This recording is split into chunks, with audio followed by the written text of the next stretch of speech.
want that foundation. I want the respect. I'm in it for like, I ain't in this for the money. You know what I mean? I don't give a fuck about money. I'm in this for like, I'm in it for the respect. I'm in it for like, just for somebody to come up and say, Eminem, you're dope. You know what I mean? That's the type of shit I'm on, you know? It's like, cause, you know, if I had $1 trillion and I fell off, I'll be the most miserable person in the world. You know what I mean? Donc là maintenant on va revenir sur ces 3 premiers projets et on va aussi parler d'Infinite. Par exemple, on va commencer par The Slim Shady LP. C'était quel morceau qui t'avait le plus, même les singles y compris, hein, que t'avais bien kiffé hein, à la première écoute? Première écoute, moi j'avais kiffé Role Model. Ouais. D'ailleurs je crois que c'est le deuxième single sorti sur Slim Shady LP. Ouais. Bah, du coup ouais, il y a Role Model que j'avais kiffé parce que le clip, je trouve super drôle, très cartoonesque et tout, enfin je trouve fun, ultra subversif comme on aime, corrosif quoi, le Slim Shady qu'on aime quoi, enfin c'est comme ça qu'on a découvert le personnage. Puis j'ai adoré Rock Bottom aussi. C'est là où il parle de toutes ces galères qu'il a dû traverser là, de vivre. C'est une chanson qu'il a écrite après s'être fait virer de chez lui, s'être fait virer de chez lui par le proprio, parce que son colocataire de chambre prenait ses thunes et il les a jamais filés au propriétaire. Du coup il s'est cassé un soir sans rien dire à personne, le coloc. Et un soir en rentrant, Eminem s'est retrouvé avec toutes ses affaires sur le parvis de la baraque parce que le propriétaire n'avait jamais eu son argent quoi. Il s'est fait niquer et puis ce soir-là il considérait qu'il avait touché le fond quoi en gros, et c'est comme ça qu'il en est venu à écrire Rock Bottom, qui est du coup une chanson vachement triste et mélancolique, qui décrit bien la galère dans laquelle il se trouve à ce moment, avec le refrain de sa vie quoi. Qui marque bien aussi. Là, pareil, hein, je te rejoins sur Role Model et du coup Rap Battle. Après sur cet album j'ai bien aimé aussi Guilty Conscience avec Dre, où là du coup il scénarise vraiment ce côté il est tiraillé entre le bien et le mal, et Dr. Dre. C'est très graphique, ça fait genre Guilty Conscience, ça fait vraiment l'ange et le petit démon. Le petit démon exactement. C'est toujours dans un esprit très cartoonesque en fait, c'est ça que je kiffe dans l'univers. Même le clip quand tu vois vraiment quand même des petits techniques cinématographiques quand il arrête le temps. Avec le présentateur qui te fait un petit topo de la situation. Alors du coup je crois que t'en as 3 qui se présentent dans le clip. T'as premier, c'est un mec qui s'apprête à braquer un grocery store, enfin un liquor store. Et du coup il est tiraillé entre le bien et le mal. La deuxième partie je crois que c'est un mec qui est en soirée et il s'apprête à pécho une petite étudiante qui a 15 ans, comme ça. Pour le coup il s'apprête à violer une mineure littéralement, et du coup t'as Dr. Dre d'un côté qui dit fais pas ça, tu vas te foutre dans la merde. Puis typiquement parlant c'est juste... encore un morceau qui pourrait pas sortir en 2019 quoi, tu vois. Après et l'autre t'as Eminem qui dit vas-y fais-le. Voilà, fais-le exactement. Et troisième partie c'est genre un mec qui rentre de chez lui un soir où il rentre du taf et il voit sa nana en train de se faire sauter par un autre mec. Et encore une fois t'as la même situation qui se reproduit, t'as Eminem. Tu peux le buter, etc. Réfléchir aux conséquences et tout ça. D'accord, franchement c'est... Et au final c'est Eminem qui finit par prendre le dessus, qui l'emporte, parce que voilà, c'est quoi du coup, toujours l'histoire, le mal l'emporte tout. Exactement. Et après sur cet album il y avait aussi des morceaux type I'm Shady, il y avait aussi ces petits skits aussi du coup, Ken Kaniff, le personnage Ken Kaniff from Connecticut, voilà, qu'on retrouve dans ses autres projets. Et puis il y a aussi Just Don't Give a Fuck et Still Don't Give a Fuck, où là on a encore des traces du coup parce qu'à la base il avait sorti de Slim Shady EP avant cet album, puis il a repris des anciens morceaux qu'il a rajoutés. Il y a même des morceaux où c'est des versions qui sont censurées, d'autres versions qui sont pas censurées. Et donc du coup cet album... Il y a Brain Damage aussi qui est top je trouve. Il relate son enfance en mélangeant fiction et réalité, et ça c'est vraiment caractéristique du personnage de Slim Shady, enfin d'Eminem, et surtout du personnage de Slim Shady. Parce que voilà, il est capable de prendre des pans de la réalité de ce qu'il a vécu et puis en faire une fiction pour le rendre à la fois drôle et très graphique quoi. Voilà, exactement, c'est la description, c'est qu'il utilise vraiment beaucoup de... déjà il y a sa manière de rapper qui est très technique. Des fois il peut rapper très très vite, mais là en l'occurrence il rappe assez... on va dire au niveau de son débit de parole, on comprend assez bien ce qu'il dit pour pouvoir visualiser la scène en fait. Et puis typiquement il y a un morceau type, tu vois, genre 97 Bonnie and Clyde, là il parle avec sa fille, c'est ça, pour lui dire en gros maman elle est en train de faire une sieste dans la voiture. Et ça rejoint C'est aussi quoi, sa cette pochette en fait. Ça rejoint sa pochette d'album. C'est voilà, c'est très violent. On voit Eminem ici avec sa fille et puis on voit les jambes. On suppose que c'est Kim. On suppose que c'est Kim, hein, Une petite sieste, hein, un petit nap. Voilà. Donc voilà, Eminem, très très bon album, bête de cover aussi. On avait parlé hier sur Instagram avec la momie là en forme de comique et puis voilà la petite tête d'Eminem avec voilà, I like it. On le voit pas souvent rire d'ailleurs sur les photos de sourire. Ouais, je crois que c'est peut-être l'une des rares photos que tu verras d'Eminem sur une de ses covers où tu le vois sourire. Vraiment voilà, le premier album d'Eminem où il est en mode, il est vraiment en mode goofy quoi. Ça reste sombre, c'est drôle, sombre et cynique à la fois, alors que sur Marshall Mathers LP2 on est vraiment très... Bah là c'est l'introduction à Slim Shady. Voilà, c'est ça. On découvre qui est le personnage de Slim Shady, alors que dans le second album ce sera plus... De temps en temps il fait des petites apparitions, Slim Shady c'est clairement Marshall Mathers. Sur le troisième c'est Eminem, pour moi Eminem ça regroupe Slim Shady et Marshall Mathers. Eminem c'était l'artiste en lui-même. Marshall Mathers, les chansons c'est plus pour le côté introspectif. Voilà, introspectif, par exemple, deep. Bird, même le morceau éponyme Marshall Mathers, où là du coup c'est clairement cette réalité que Eminem il dit. Et donc du coup le deuxième album, exactement. Côté misogyne et violent, ça voilà, exactement, qui attire les foudres de toutes les associations. Et après du coup on a de Marshall Mathers, donc au niveau de cet album là, tes morceaux qui t'ont le plus marqué. Il y a Kill You avec la tronçonneuse, il y a The Way I Am. The Way I Am. Ce clip où il s'apprête à sauter du haut d'une tour, je crois. Ouais, c'est ça, je crois que c'est parce que là c'est assez. Enfin, ils commencent à se plaindre de la célébrité. Voilà, c'est l'effet des effets négatifs de la célébrité qui arrivait beaucoup trop vite pour lui en fin de compte, parce que bon, avec Slim Shady LP il a totalement explosé. D'ailleurs pendant ses concerts il y avait Marilyn Manson qui faisait des fois des apparitions. Il y a un featuring, il y a Marilyn Manson Eminem sur The Way I Am justement, c'était pas un remake mais un remix. Un remix, voilà, c'est ça. J'avais kiffé quoi d'autre? J'avais Under the Influence, j'avais adoré. Stan, mais on le présente plus Stan quoi, c'est un des chefs-d'œuvre. Un des chefs-d'œuvre quoi, ouais, mais. Il a beau être mainstream, c'est quand même une des pièces maîtresses de la. Pièce maîtresse, storytelling de dingue. Storytelling de 4 couplets, il me semble, 4 ou 5 couplets. 4 de Stan et 1 de Eminem en fait, qui écrit du coup à Stan. Donc pour la petite histoire, Stan en fait c'est l'histoire d'un fan qui est obnubilé par Eminem, qui écrit des lettres à Eminem, sauf qu'il n'a jamais de retour de sa part. Et en cause vis-à-vis du fait que voilà, il est certainement très occupé dans sa vie, il n'a pas forcément le temps de répondre à tous ses fans. Et ce Stan en question, il finit par le prendre mal et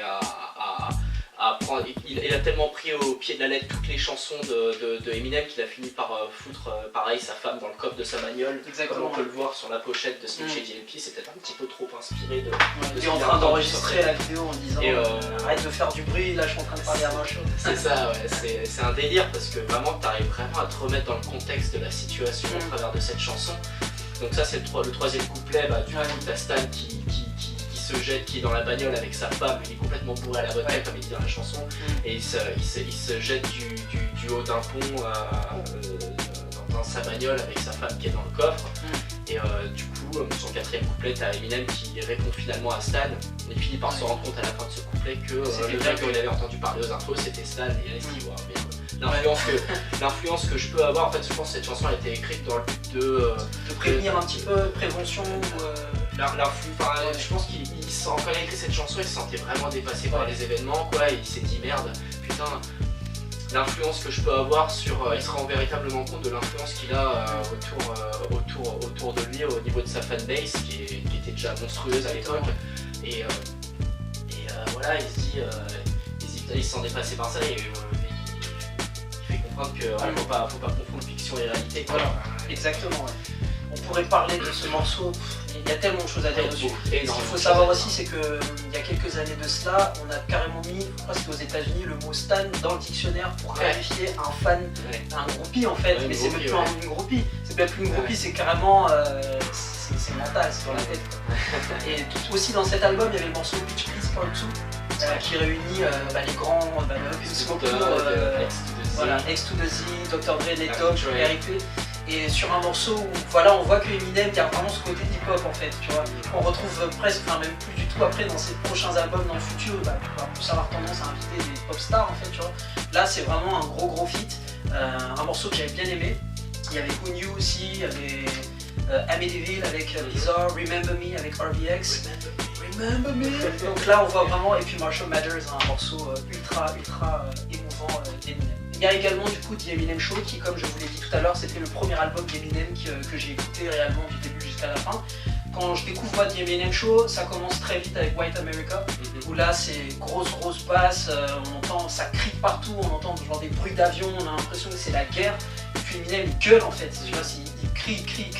Et puis juste après, ça part sur Business, où là c'est le morceau, donc Slim Shady est de retour, il est un peu plus funny. Et je dirais qu'en fait, à la différence des 2 autres albums, celui-là il est vraiment en mode un peu une attraction, tu vois. Ouais. Genre ça monte sur Cleaning Out My Closet, ça c'est le morceau ultime pour clasher donc son père, sa mère et... Sa daronne surtout qui est visée dans... Voilà, sa daronne surtout donc, avec le refrain. Et puis après ça repart sur des morceaux très marquants, dont Square Dance, Soldier, quelques skits aussi. Où à un moment Eminem il découvre sa meuf en train d'embrasser un autre mec. Et après c'est là aussi où on a un Eminem beaucoup plus sulfureux avec Drips, avec Obi Trice. Voilà, c'est très sale hein, ce qu'ils disent dans ce morceau. Je crois que ce morceau il a été fait dans le but de... C'était un morceau préventif contre le DAS. Contre le sida. Ah ouais, parce que... Je crois qu'il a été fait dans ce but là, tu vois, genre... si vous... Voilà, protégez-vous les gars. Sauf que... parce que ça parle d'un mec qui chope le... Obi Trice, littéralement, c'est un mec qui chope le DAS dans cette chanson, parce qu'il a Ken sans capote. Exactement, du coup, voilà, c'est ça. Et on a aussi le morceau Superman, où là on a Eminem du coup qui fait... Voilà, c'est le côté sulfureux, on le voit dans le clip, notamment. C'est un peu... Il a limite misogyne.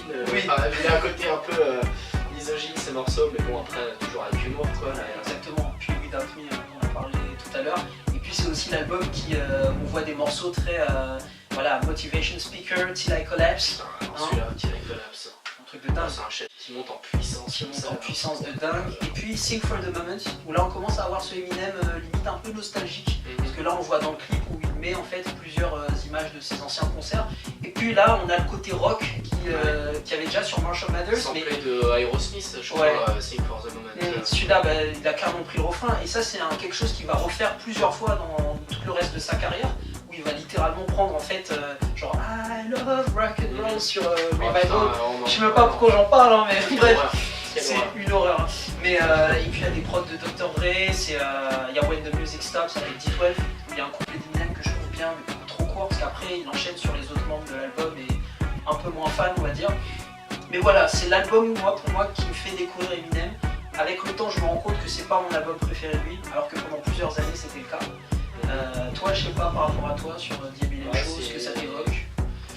Ça m'évoque, là j'en parlais déjà tout à l'heure, hein, j'ai découvert Eminem au travers de cet album, et notamment en passant par Without Me. Ça m'évoque Cleaning Out My Closet, ça m'évoque Till I Collapse, que je sais toujours autant aujourd'hui. Pour moi, la production elle n'a pas pris une seule ride. L'album s'écoute toujours aussi bien. C'est un album c'est une bonne synthèse en fait. Qui est très marqué politiquement parlant avec White America, qui s'en prend violemment à sa mère avec Cleaning Out My Closet.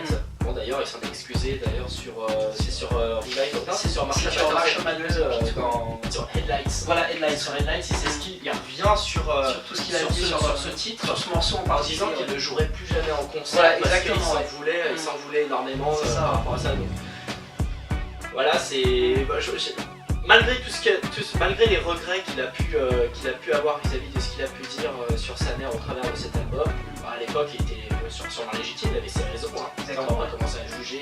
Ça c'est ce qui fait aussi sa réussite et c'était son fond de commerce. C'était son fond de commerce pendant des années. C'était le rappeur qui insultait sa mère. Voilà, c'est quelque chose que personne.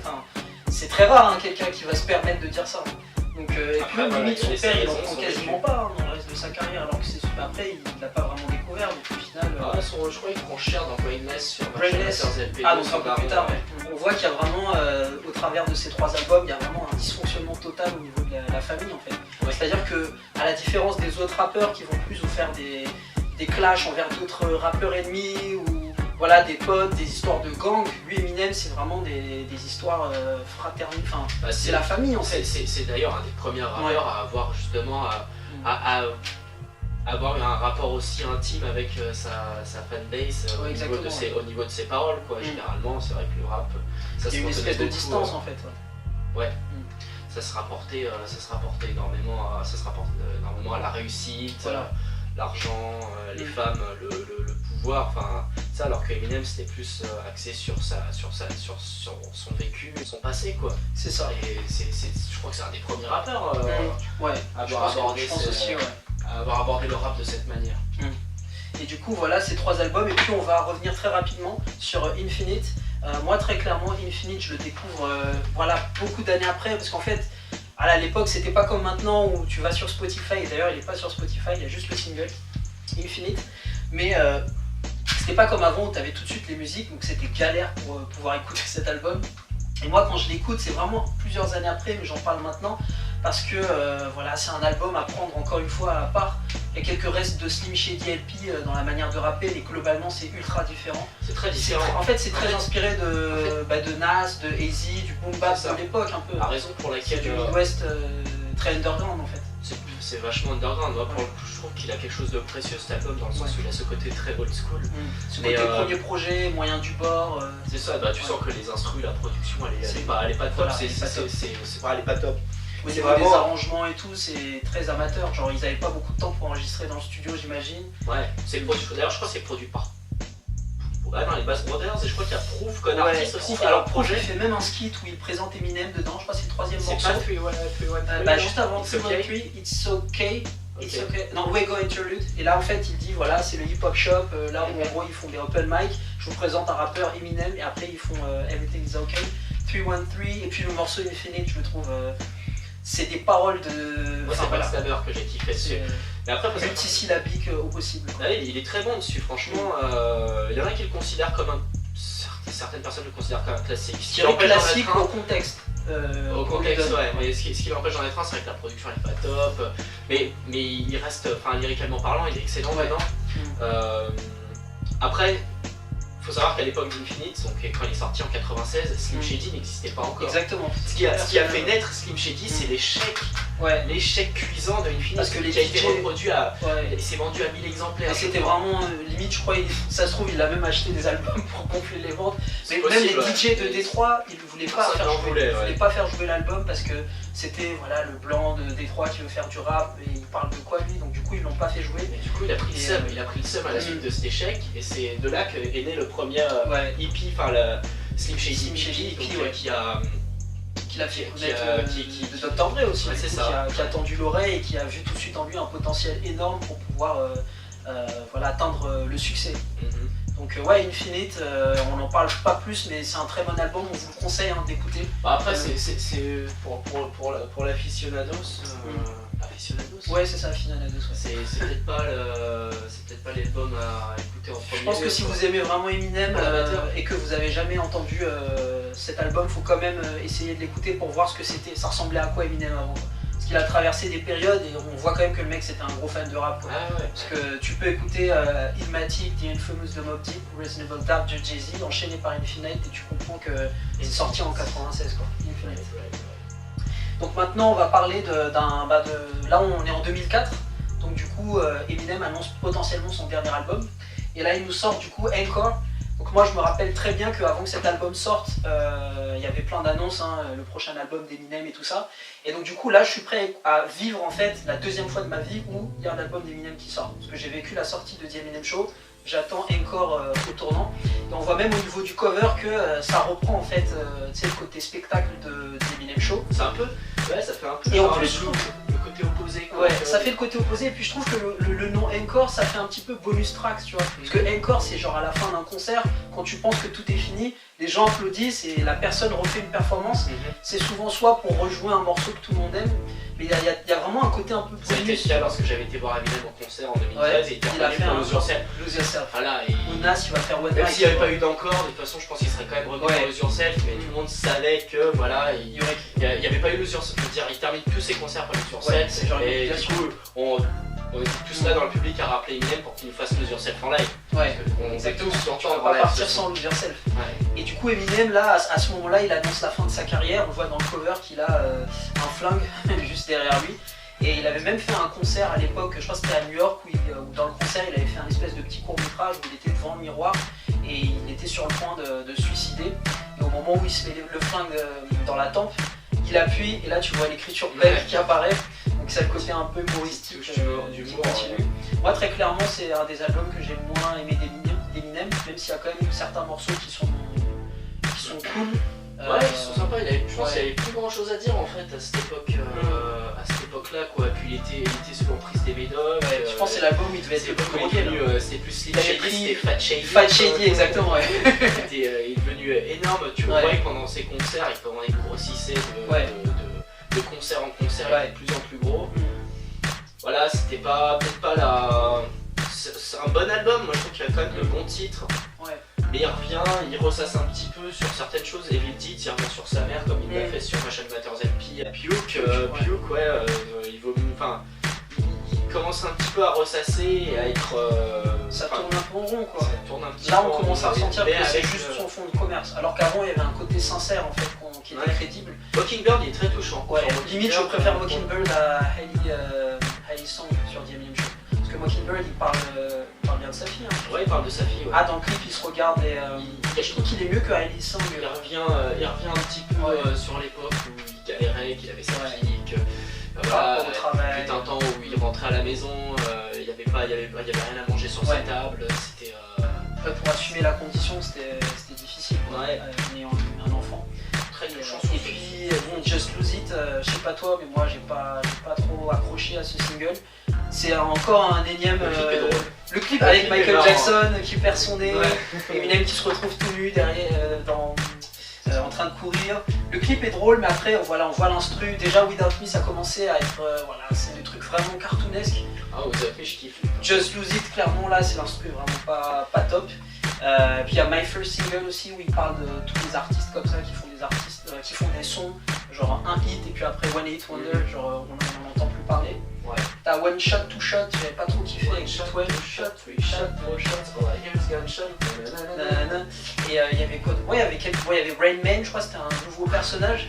Ouais. Même pendant ses concerts, il disait voilà, j'ai un nouveau personnage, il s'appelle Rain Man. C'est quoi le concept de son... Ouais, il se fait passer pour un golemon dedans, c'est Un ça truc comme ça, ouais. C'était encore un énième retard personnage. mental. Il y avait S Like That où commençait à utiliser un accent bizarre là. Mhm. Le clip était drôle, c'était produit par Dr. Dre, S Like That. Mais ouais, bah je crois que tout l'album. Il y a pas mal de sons qui sont produits par Dre. Moche, qui était un son pour envers Bush. C'était au moment, l'album est sorti en 2004, c'était Ouais. au moment des élections. Des élections, Il y avait qui? Il y avait John Kerry Ouais, et Bush, George George W. Bush Il est qui parti était en guerre. président. À l'époque, il était sur le point de se faire réélire en fait. Ouais. C'était un genre de titre politique. Exactement. Et puis il y avait le morceau Encore avec Dr. Dre et 50 Cent. Hein. Je kiffe ce son. Ouais, franchement il est bien. Il envoie du Il est lourd. très très bien, il envoie du lourd et tu vois toutes les performances, c'est vraiment pas mal. Et donc juste après la sortie de Encore, pour moi c'était un peu la douche froide. J'étais déçu de cet album même s'il y avait quelques bons morceaux. Là en 2004, après on va passer du coup sur l'année 2005. En resituant le contexte, là c'est G-Unit, c'est-à-dire qu'avant il y avait The Up in Smoke Tour 2001 sur Marshall Mathers, donc c'était surtout Dr. Dre Snoop Dogg qui venait la lead. Et là maintenant c'est 50 Cent avec G-Unit, et là partout c'est G-Unit, Lloyd Banks, Young Buck, c'est vraiment gangsta rap de New York. Et en 2005, il y a The Game qui sort The Documentary, il y a 50 Cent qui sort The Massacre, et il y a notamment The Game qui a une prod de Eminem sur son album, parce que The Game c'est mon rappeur préféré. Et après du coup sur toute l'année 2005, On on voit le entend... featuring de Game avec Eminem déjà. We Hate, c'est ça. We Hate. No, that's so fun. Ok. Et puis il y avait Patiently Waiting sur Ah ouais, ça Fish c'est Train. c'est Le vrai. couplet de 50 Cent, Ouais. oh là, mon dieu, Le couplet d'Eminem il est vénère. trop vénère. Ça c'est sur Get Rich. Get Rich, ouais. Ok. Et puis après, du coup là, toute l'année 2005, on n'entend plus trop parler d'Eminem. À la base, c'était censé faire un concert, Voilà, il me semble, c'est ça. en Le post gros concert encore, qui était En prévu en Europe en France. plus, et ça a été annulé. Énormément de gens qui avaient pris leur Voilà, place qui a pour pris leur place. C'était en 2005 le 2005, concert qui ouais. était prévu au Stade de France avec Eminem, 50 Cent, vraiment tout G-Unit, tout G-Unit. peut-être Dr. Dre aurait été présent au concert, je pense qu'il y a énormément Ouais. de gens qui ont été dégoûtés parce que voilà, le concert a été annulé parce que Eminem se sentait Voilà. pas d'assurer sa tournée européenne Exactement. suite à sa dépression. Ouais. On voyait que sur les concerts précédents, il avait de plus en plus de mal, il commençait à bouffer, à Voilà. essouffler, enfin, ça commençait à devenir compliqué pour lui. Il a littéralement sombré à partir de fin 2004, début 2005. C'est ça. Ou sa période de disette pendant 4 ans, quoi, la suite 4-5 ans, quoi, 2004, ouais, il y a eu 5 ans qui ont séparé encore de l'album suivant. Ouais, c'est ça, 5 ans à peu près. Et là, du coup, juste après Encore, là on est en 2006, et malheureusement, il y a une personne qui est très très proche d'Eminem, Proof, qui est celui qui a toujours été le meilleur ami d'Eminem, en fait. Son mentor, ils habitaient pas très loin quand ils étaient à Détroit, enfin quand ils pouvaient habiter à côté, parce qu'Eminem il passait son temps à déménager. C'est Proof qui l'a vraiment ambiancé. En fait, Proof il pouvait être assimilé au personnage de Future dans 8 Mile, celui qui anime les battles.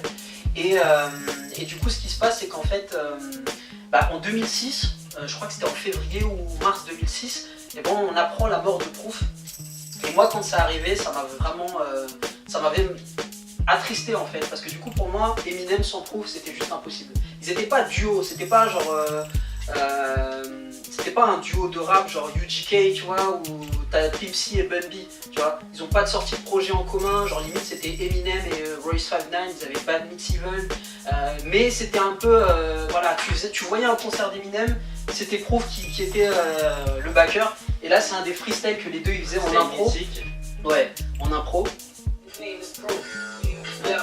Peut-être un de leurs premiers une vidéo ultra rare. Voilà, ultra rare, ouais. Bien représentatif de la complicité qu'il pouvait y avoir entre Eminem et Proof. Exactement, ouais. Et là tu te dis que voilà, Proof malheureusement il est mort très très jeune, je crois qu'il est mort à 31 ou 32 ans. Et Eminem ça l'a totalement ça l'a anéanti en fait. Et je pense que c'est aussi ce qui a contribué à la disparition d'Eminem du rap game, parce que c'est un peu la goutte d'eau qui déborde le vase, il perd un de ses proches. Et c'est là qu'on va entamer cette fameuse période entre 2006 et 2009, où on n'entendra plus parler de lui, où on a des images de lui ultra gros, on sait pas ce qui va se passer. Fat Shady. Voilà, Fat Shady. Ce qu'il faut savoir, c'est qu'en 2006, sur Aftermath, il y avait Busta Rhymes qui avait sorti un album qui s'appelait The Big Bang, et à un moment il avait sorti un morceau qui s'appelait Touch It. Il y avait un remix, il y avait Mary J. Blige, Lloyd Banks, Papoose, il y avait plein d'autres artistes. Et c'était une prestation pour le BET Awards, et à la fin du morceau, il y a Busta Rhymes qui demande à tout le monde genre de plus faire de bruit. Et là, tu vois dans l'écran, tu voyais quelqu'un qui commençait à monter, et c'était Eminem qui avait posé sur le remix, et c'était genre le retour d'Eminem après 6-7 mois d'absence.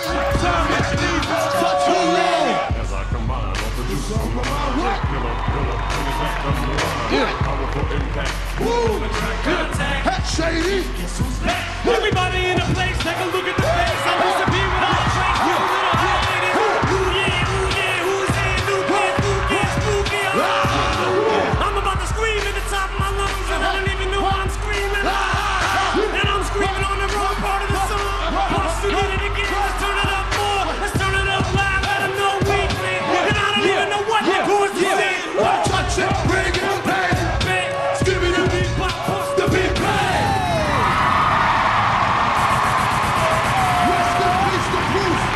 Rest in peace to Israel Ramirez. Rest in peace to Proof.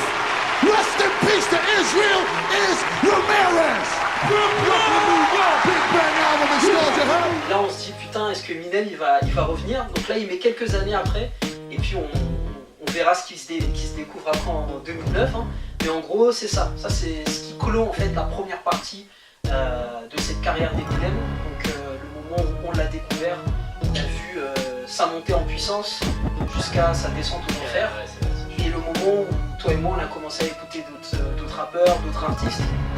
Il n'y avait plus rien à se mettre sous la dent. Exactement, Slim Shady. Ouais quoi, il n'y avait plus qu'à écouter ses premiers albums ou passer à autre